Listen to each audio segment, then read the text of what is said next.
الحمدللہ رب العالمین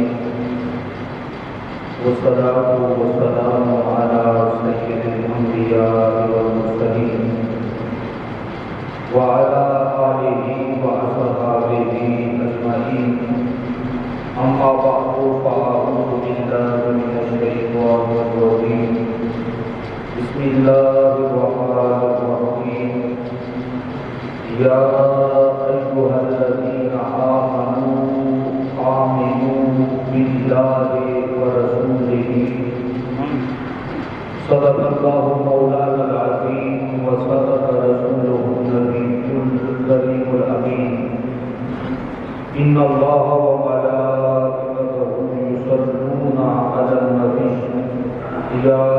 ایھا الذین آمنوا صلوا علیہ وسلموا تسلیما اللهم صل على سيدنا ومولانا محمد معدن الجود والكرم وآله وبارك وسلم وآواز بلند پڑھیں الصلاۃ والسلام علیک یا سیدی یا رسول اللہ الصلاۃ والسلام علیک یا سیدی یا حبیب اللہ الصلاۃ والسلام علیک یا سیدی یا نور اللہ وعلی آلک واصحابک یا سیدی یا نبی اللہ نہایت ہی واجب الاحترام واجب التعظیم بزرگ و دوستو اللہ جل جلالہ کی حمد و ثنا اس کے بعد تاجدار مدینہ خاتم النبیین حضرت محمد مصطفیٰ احمد مصطفیٰ صلی اللہ تعالی علیہ وآلہ وصحبہ وسلم کے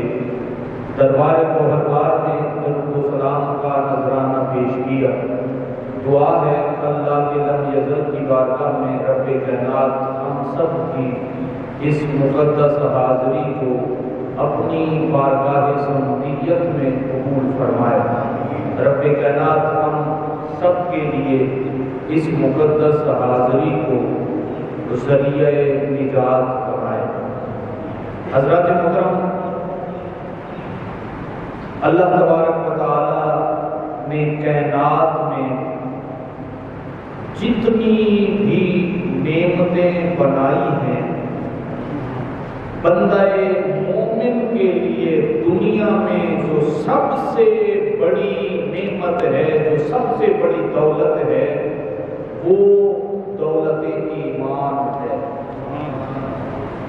دنیا کے اندر اللہ کی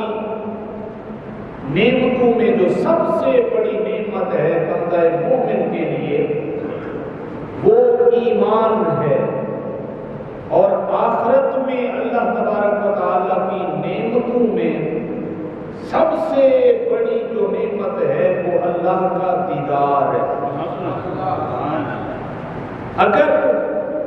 بندے کے پاس دنیا کا مال نہیں، دولت نہیں،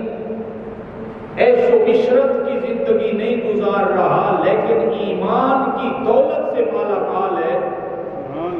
تو وہ بندہ کنگال نہیں ہے۔ اور اگر مال و دولت کے ڈھیر ہیں، پرآسائش زندگی گزار رہا ہے، ہر نعمت اس کی زندگی میں موجود ہے، لیکن ایمان کی دولت سے وہ خالی ہے، تو ایسا شخص جو ہے وہ دنیا میں کنگال شخص ہے۔ تو سب سے قیمتی چیز بندہ مومن کے لیے ایمان کی دولت ہے۔ اگر یہ ایمان بندے کے اندر آ جائے تو پھر بندہ دنیا کی کوئی نعمت بھی نہ رکھتا ہو تو وہ کنگال نہیں ہے، اور دنیا کی ساری نعمتیں رکھتا ہو لیکن اس کے اندر ایمان نہیں تو وہ دنیا کا سب سے بڑا کنگال آدمی ہے۔ اب جس بندے کو اللہ تبارک و تعالیٰ نے ایمان کی دولت سے مالا مال کیا ہے تو ہر وقت ایمان کی حفاظت کرنی چاہیے اور اس کی فکر کرنی چاہیے امام بخاری رحمۃ اللہ علیہ نے کتاب الایمان کے اندر ایک تابعی کا ذکر کیا، ایک تابعی کے قول کو بیان کیا۔ وہ فرماتے ہیں کہ میں 30 سے زائد صحابہ کرام سے ملا ہوں، تو ان 30 سے زائد صحابہ کرام کو میں نے ایمان کے معاملے میں فکر مند پایا ہے۔ سبحان اللہ، ایمان کے معاملے میں فکر مند پایا ہے۔ اور آج ہمیں بھی ایمان کی فکر کرنی چاہیے اور اللہ کا فضل اور اللہ کی رحمت مانگنی چاہیے، اور ہر وقت اللہ سے یہی سوال کرنا چاہیے کہ مولا جس طرح تو نے اپنا فضل فرمایا، اپنی رحمت فرمائی، ایمان کی دولت سے مالا مال فرمایا ہے، تو جب اس دنیا کو چھوڑ کے جائیں تو ایمان کی دولت کو ساتھ لے کے جائیں، ایمان کی دولت کو ساتھ لے کے جائیں، کیونکہ اگر کوئی ایمان کی فکر نہ کرے تو کائنات میں بہت سی مثالیں ایسی ہیں کہ جنہوں نے ایمان کی فکر نہیں کی، ایمان کی حفاظت نہیں کی، ایمان کو نہیں بچایا، تو وہ دنیا کے اندر چاہے ان کی جیسی حالت تھی، لیکن جب وہ مرے تو ہمیشہ کے لیے جہنمی ہو کے مرے۔ تیرے میرے سامنے بنی اسرائیل کے بلعم بن بعورہ کی مثال موجود ہے۔ یہ بلعم بن بعورہ بنی اسرائیل کا مستجاب الدعوات ولی تھا، جو بھی دعا کرتا، دعا کے لیے ہاتھ اٹھاتا تو ابھی ہاتھ نیچے نہیں آتے تھے اس کے، اللہ اس کی دعا کو قبول کر لیتا تھا۔ یعنی عبادت کرتے کرتے، ریاضت کرتے کرتے وہ ایمان کے اس مقام پہ پہنچ گیا، ولایت کے اس درجے پر پہنچ گیا کہ اللہ نے اس کو مستجاب الدعوات بنا دیا۔ تو وہ بلعم بن بعورہ جو اپنے زمانے کا مستجاب الدعوات تھا، تو اپنے اس منصب پہ ناز کر بیٹھا، اپنے اس منصب پہ غرور کر بیٹھا، اپنے اس منصب پہ اترانے لگا۔ قوم کے کہنے پر وقت کے نبی حضرت سیدنا موسیٰ علیہ السلام کے خلاف دعا کر بیٹھا۔ بس دعا کا کرنا تھا کہ اللہ نے وہ جو مقام دیا ہوا تھا، وہ جو دولت دی ہوئی تھی، وہ جو عزت اور عظمت عطا کی ہوئی تھی، جب نبی کے رستے سے ہٹا، جب نبی کی مخالفت کی، تو اللہ نے اس مقام سے ایسے نیچے گرایا۔ قرآن پاک کی سورت اعراف میں اللہ نے اس کا ذکر کرتے ہوئے فرمایا فَمَثَلُهُ كَمَثَلِ الْكَلْبِ، فرمایا پس اس کی مثال دنیا کے کتے کی مثال ہے، دنیا کے کتے کی مثال ہے۔ یعنی وہ بلعم بن بعورہ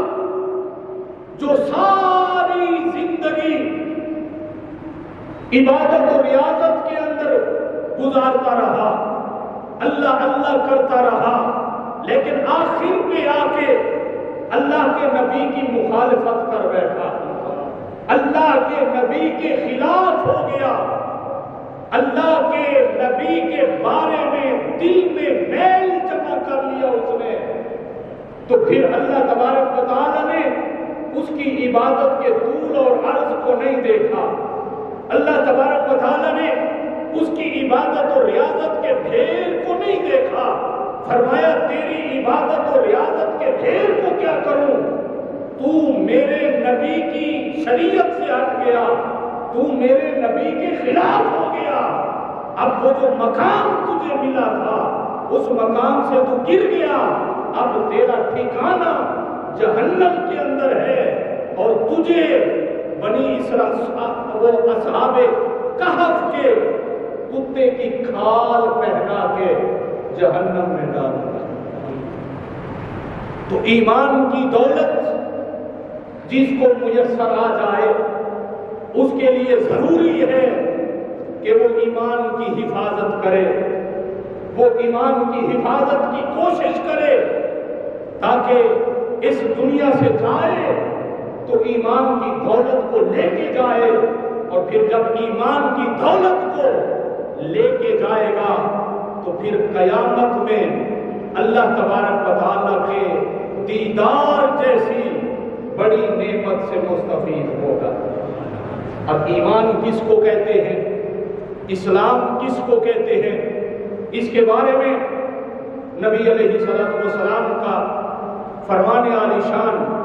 جس کو حضرت سیدنا عمر بن خطاب رضی اللہ تعالیٰ عنہ روایت فرماتے ہیں، بخاری میں بھی ہے، مسلم میں اور دیگر کتب احادیث کے اندر یہ روایت موجود ہے۔ حضرت سیدنا عمر فاروق رضی اللہ تعالیٰ عنہ فرماتے ہیں کہ ایک دن تھا، حضور صحابہ کرام کے مجمع میں جلوہ افروز تھے، ہر صحابی دیدار مصطفیٰ کے مزے لے رہا تھا، اپنی آنکھوں کو دیدار مصطفیٰ سے سیراب کر رہا تھا، بڑا پر ذوق اور پر رونق ماحول تھا۔ تو فرماتے ہیں اچانک اس محفل میں ایک بندہ آیا، فرماتے ہیں اس بندے کو ہم نے دیکھا تو اس کی کیفیت کیا تھی؟ فرمایا وہ بندہ شدید و بیاض ثوب، اس نے نہایت ہی خوب سفید رنگ کے کپڑے پہنے ہوئے تھے، نہایت ہی اجلے سفید کپڑے پہنے ہوئے تھے، اور اس کے بالوں پہ ہم نے نظر کی، اس کے بالوں کو دیکھا تو اس کے بال شدید سواد الشعر، فرمایا اس کے بال انتہائی درجے کے کالے تھے، سیاہ کالے بال تھے۔ فرماتے ہیں اس کو دیکھ کے ہمیں تعجب ہوا۔ تعجب کس بات پر ہوا؟ فرمایا جب ہم نے اس کو دیکھا کہ اس کے کپڑے بہت ہی اجلے ہیں، اس کے بال بالکل سیاہ ہیں، اور اس کے جسم پر، اس کے چہرے پر، اس کے بالوں پر، اس کے کپڑوں پر سفر کے آثار نہیں تھے، سفر کے آثار نہیں تھے۔ بندہ لمبا سفر کر کے آئے تو سفر کے جو آثار ہوتے ہیں، جو تھکاوٹ ہوتی ہے، وہ بندے کے چہرے سے عیاں ہوتی ہے۔ کچے علاقے کا سفر ہو تو گرد و غبار اس کے بالوں پر جو ہے نا یہ گواہی دے رہا ہوتا ہے کہ یہ سفر کر کے آیا ہے اور بڑا دور سے آیا ہے۔ کپڑوں کے اوپر جو ہے نا وہ سلوٹیں پڑی ہوئی ہوتی ہیں، لیکن فرمایا اس کے کپڑے نہایت ہی اجلے سفید، بال نہایت ہی کالے، سفر کا کوئی اثر اس کے جسم پہ نہیں تھا۔ جب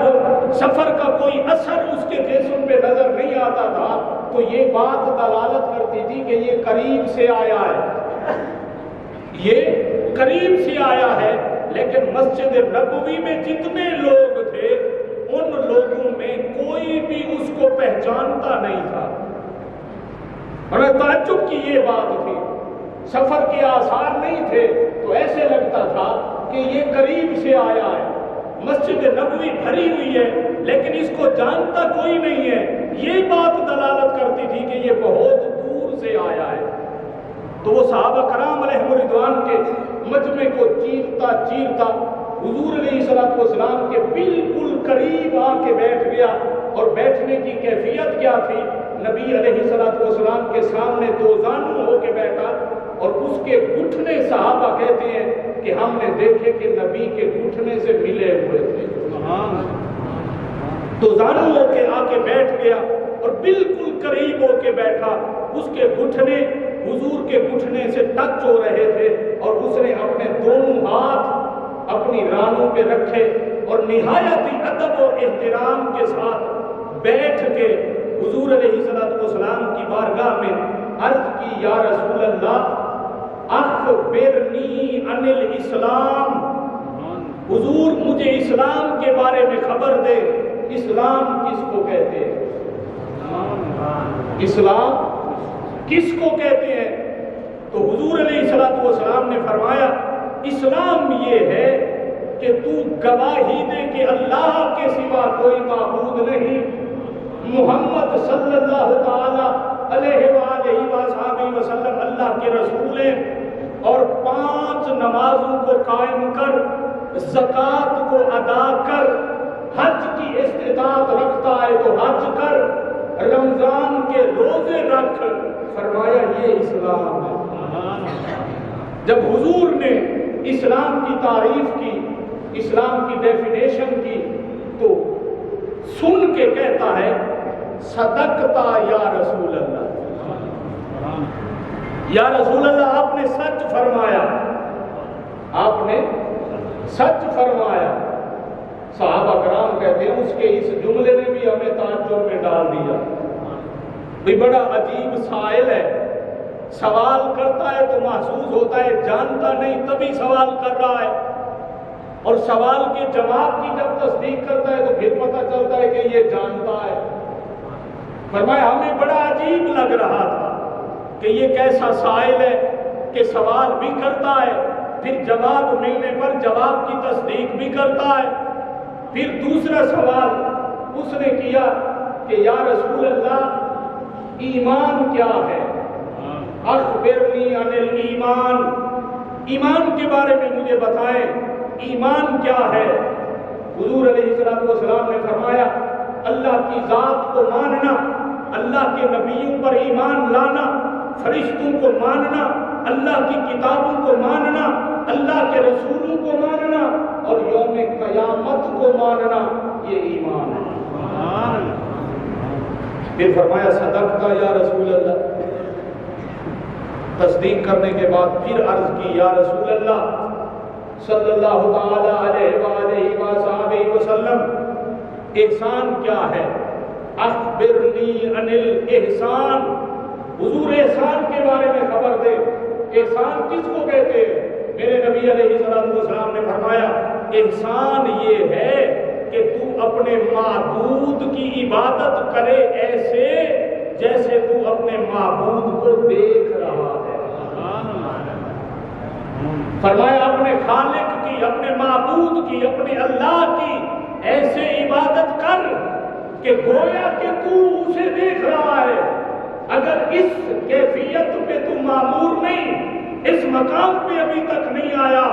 تو اتنا ضرور ہونا چاہیے تیرے دل کے اندر عبادت کرتے ہوئے کہ تجھے اللہ دیکھ رہا ہے۔ پھر اس نے سوال کیا اخبرنی عن الساعہ، یا رسول اللہ مجھے قیامت کے بارے میں بتائیں، قیامت کے بارے میں، قیامت کب آئے گی؟ بخاری مسلم اٹھائیں، قیامت کب آئے گی؟ حضور علیہ السلام نے اس سوال کے جواب میں اس کی طرف دیکھا، دیکھ کے فرمایا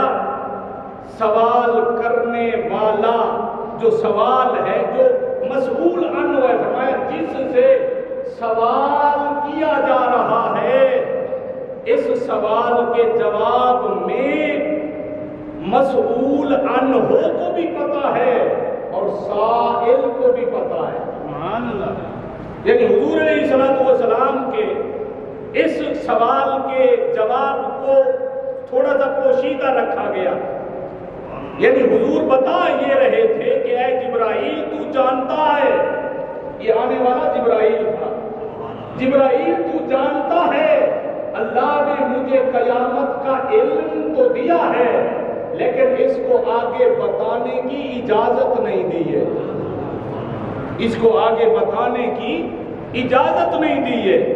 آگے سوال کیا اچھا یا رسول اللہ قیامت کی نشانیاں بتا دے، قیامت کی نشانیاں بتا دے۔ اب دیکھیں نا لوگ اس بات کو، یعنی حضور کے اس جواب کو جو حضرت جبرائیل کے سوال کے جواب میں کہا گیا، کہتے ہیں دیکھیں جی حضور کو قیامت کا علم نہیں تھا، قیامت کا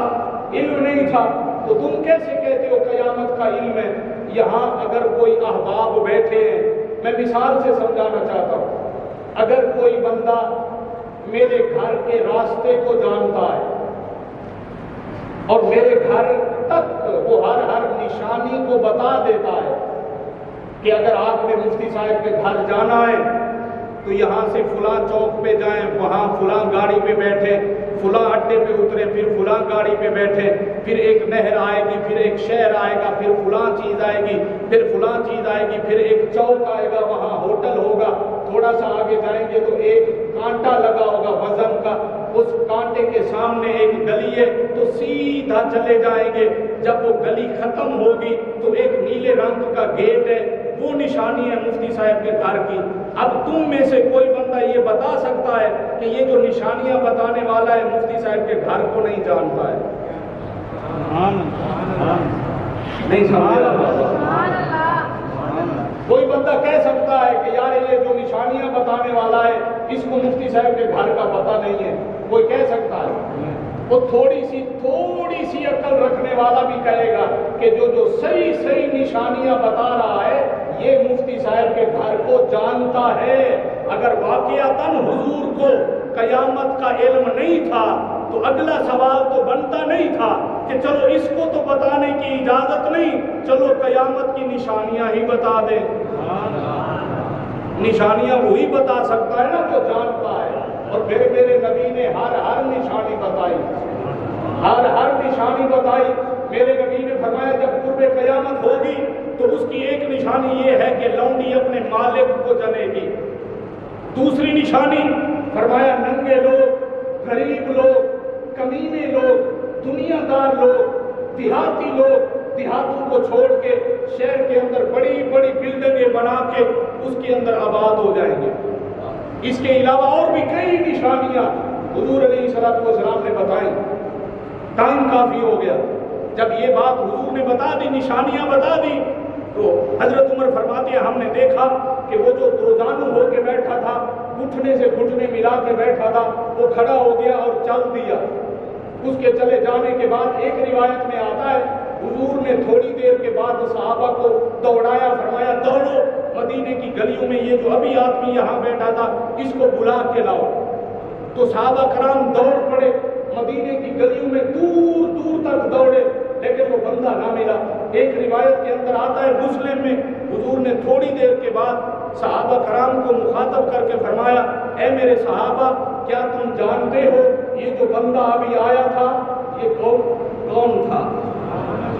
یہ کون تھا؟ صحابہ کرام علیہم رضوان نے عرض کی اللہ اور اس کا رسول زیادہ جانتا ہے۔ میرے نبی نے فرمایا سن لو یہ جبرائیل تھا